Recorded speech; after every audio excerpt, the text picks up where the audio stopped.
بسم اللہ الرحمن الرحیم۔ سامعین و ناظرین، آج کی گفتگو میں دو بنیادی نقطے جو ہیں ان کے اوپر بحث ہوگی اور ان کی وضاحت ہوگی۔ پہلا ہے کہ دعا کا تصور ایسا تصور ہے جس میں اگر ہم اس کی ڈیفینیشن اور اس کے طریقے اور کس کے سامنے دعا کی جاتی ہے، پھر اس کے اثرات اور ان اثرات کی جاذبیت، اس کا ذکر کرنا شروع کریں تو وہ تو بہت طویل بحث ایک ہو جائے گی۔ لیکن دعا بنیادی طور پہ ایک مثبت احساس ہے جو آپ کسی دوسرے کے لیے رکھتے ہیں، وہ مثبت خواہشات ہیں جو آپ دوسرے کے لیے اپنے اظہار کر رہے ہوتے ہیں۔ تو جب کوئی شخص آپ کو یہ کہہ رہا ہوتا ہے کہ میرے لیے یا میرے اس کام کے لیے آپ دعا کریں، تو اس کا مطلب کیا ہوتا ہے؟ اس کا مطلب یہ ہے کہ وہ آپ پہ پورا اعتماد کر رہا ہے، حالانکہ اس دعا سے آپ نے اسے کچھ دینا نہیں ہے۔ آپ کی اس دعا سے یہ بھی یقین کوئی نہیں ہے کہ وہ کام اس کا آپ کی دعا کی وجہ سے ہو جائے، لیکن وہ دعا کیونکہ کرنی تو مالک اور خلاق عالم کے سامنے ہے اور وہی ساری قدرتوں کا مالک ہے، لیکن وہ انسان جو آپ کو یہ گزارش کر رہا ہے کہ میرے لیے بھی آپ دعا کریں، تو وہ سمجھیں آپ پہ پورا اعتماد کر رہا ہے۔ اب ہوتا یہ ہے کہ ہمارے معاشرے میں وہ دعا کے لیے بھی ہم اکثر اوقات فراخ دل نہیں ہوتے، ہم اس میں بھی کنجوسی برت رہے ہوتے ہیں کہ دعا کسی کے لیے بھی کریں، وہ منظور تو اللہ تعالیٰ نے کرنی ہے، اس کی اپنی مرضی ہے، اس کی اپنی حکمتیں ہیں، اس انسان کے حق میں کیا بہتر ہے وہ اللہ تعالیٰ بہتر جانتا ہے، لیکن ہم اپنے طور پہ اگر اس کے اعتماد کو سمجھتے ہوئے اور اس کے اعتماد کا پاس کرتے ہوئے پورے خلوص کے ساتھ اللہ کے سامنے دعا کرتے ہیں، تو اس میں ہمیں اپنی اس نیک نیتی کا، اس خلوص کا بدلہ اللہ تعالیٰ بہت احسن دیں گے۔ دعا جو ہم کر رہے ہیں اس میں وہ کوئی لالچ نہیں، بے لوث ہم اس انسان کے لیے کر رہے ہیں، اس لحاظ سے اللہ تعالیٰ ہمیں اپنی اس سنسیریٹی کا، اس خلوص کا بہت بڑا بدلہ دیں گے۔ اس لیے اس کے بارے میں میری گزارش یہ ہے کہ جب کوئی انسان، کوئی دوست، کوئی بھائی، کوئی بہن آپ سے جب کسی دعا کی گزارش کی جا رہی ہو تو پورے خلوص کے ساتھ اللہ کے سامنے دعا کریں کہ یا اللہ جو اس کے حق میں بہتر ہے تو وہ کر دے اور جو اس کی خواہش ہے وہ پوری کر دے۔ دوسرا تصور جس کے بارے میں یا دوسرا نقطہ جس کے بارے میں آپ سے گزارش کرنا چاہ رہا ہوں وہ ہے کہ مختلف واقعات جو زندگی میں رونما ہو رہے ہوتے ہیں ان کو دیکھنے کا بھی ایک اپنا انداز ہوتا ہے۔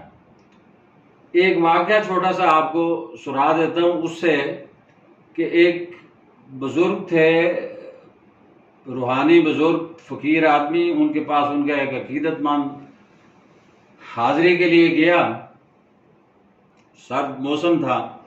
اور ان کے سامنے جس طرح برف باری میں ماحول بنا ہوا ہوتا ہے کہ زمین پہ ساری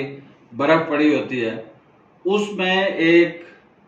زہریلا سانپ یعنی ناگ جو ہے وہ بالکل قریب المرگ تھا۔ تو ان فقیر صاحب نے، ان بزرگوں نے اپنے اس عقیدت مند کو کہا کہ یہ سانپ اب اگر اس ٹیمپریچر میں مزید رہا تو مر جائے گا،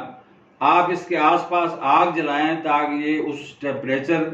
ریڈیوس ہونے سے اس میں ایکٹیویٹی پیدا ہو جائے گی اور یہ ایکٹیو ہو جائے گا۔ تو انہوں نے، اس عقیدت مند نے آگ جلائی اور جو آگ جل رہی تھی تو وہ پانی بن کے وہ میلٹ ہو کے برف پگھل رہی تھی تو وہ اسے ایکٹیویٹی بھی مل رہی تھی۔ جو ہی اس نے اپنی گردن اٹھائی اور پھان پھیلایا تو پہلا حملہ اس نے اپنے اس موسن کے ہاتھوں پہ کیا۔ وہ تو ایکٹیو انسان تھا، اس نے ہاتھ پیچھے کر لی اور وہ سانپ کا حملہ جو ہے وہ پوائزن اپنی یا ڈس نہ سکا اسے، تو اس کے بعد اس نے گزارش کی فقیر صاحب سے کہ اب اس کے ساتھ مزید کیا کرنا ہے، میں نے تو جو اس کے ساتھ احسان کیا، اس نے پہلا حملہ میرے اوپر کیا، یعنی مجھے مارنے پہ ہی تل گیا تھا، تو انہوں نے فرمایا کہ اس کو آپ جانے دیں، وہ رکاوٹیں پیچھے کر کے تو انہیں وہ جنگل میں چلا گیا سانپ۔ تو فقیر صاحب سے انہوں نے کہا کہ آپ وجہ تو بتائیں کہ اس کی وجہ کیا ہے، کہ میں نے تو آپ کے کہنے پہ اس کے ساتھ احسان کیا، لیکن اس نے مجھ پہ قتل کرنے کا، مارنے کے لیے حملہ کیا، کوشش کی کہ میں مر جاؤں۔ تو انہوں نے فرمایا کہ زندگی میں ان واقعات کو دیکھنے کا ایک اور انداز بھی ہے کہ دیکھیں سانپ کے پاس زہر ایک ایسی چیز ہے جو سب سے زیادہ اسے عزیز ہے، تو وہ تمہارے احسان کے بدلے میں جو اس کی سب سے زیادہ عزیز چیز تھی وہ تمہیں تحفۃً دے رہا تھا۔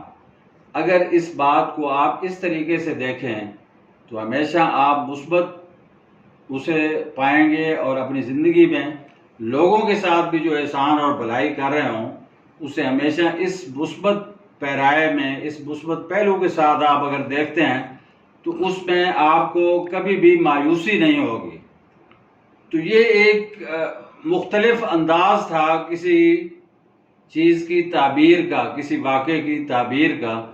تو جب وہ بابا جی نے یہ فرمایا تو وہ عقیدت مند واقعی اس پہ اس نے ایگری کیا کہ اس طریقے سے اگر میں سوچوں تو واقعی اس کے پاس تو کسی سانپ کے پاس اگر زہر نہ ہو تو سانپ کیا چیز ہے، اس کے پاس تو یہی قیمتی چیز تھی جو وہ مجھے دینا چاہتا تھا۔ تو یہ دوسرا نقطہ ہے کہ زندگی میں ہونے والے واقعات کو صرف منفی انداز میں دیکھنے کی بجائے اسے مختلف انداز میں اگر دیکھیں، بھلائی کی صورت میں، مثبت صورت میں دیکھیں تو آپ کے لیے اور باقی معاشرے میں رہنے والے لوگوں کے لیے زندگی آسان ہو جائے گی۔ بہت شکریہ۔